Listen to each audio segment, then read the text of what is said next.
अरबी समुद्रात अवैध डिझेलची तस्करी वाढत आहे।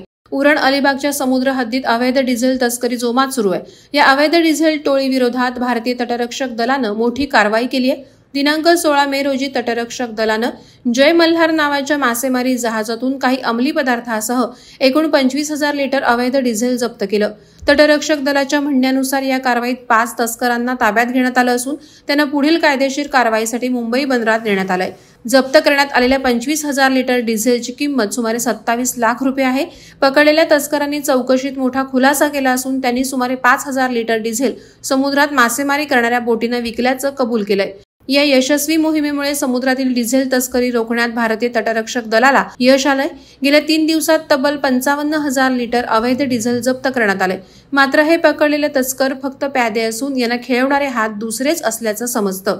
या टोळीमध्ये एक प्रमुख म्होरक्या उरण तालुक्यातील माजी नगरसेवक असल्याची चर्चा दबक्या आवाजात सुरू आहे। मात्र राजकीय वरदहस्तामुळे हा म्होरक्या अद्यापही कारवाईपासून दूर असल्याचं समजतं।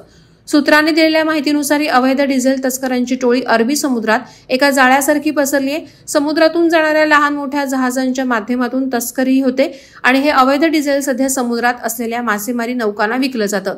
तेथे ते पूर्णपणे विकले गेले नाही तर ते समुद्र किनाऱ्यालगतच्या मच्छीमार वस्तीत विकले जात असल्याचे समजतं।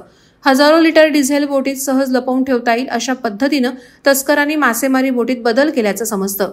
वादळवारा लाईव्हसाठी न्यूज ब्युरो उरण। नवी मुंबई व रायगड जिल्ह्यातील ताज्या बातम्या आणि घडामोडींसाठी सबस्क्राईब करा वादळवारा लाईव्ह चॅनल आणि दाबा बेल आयकॉन।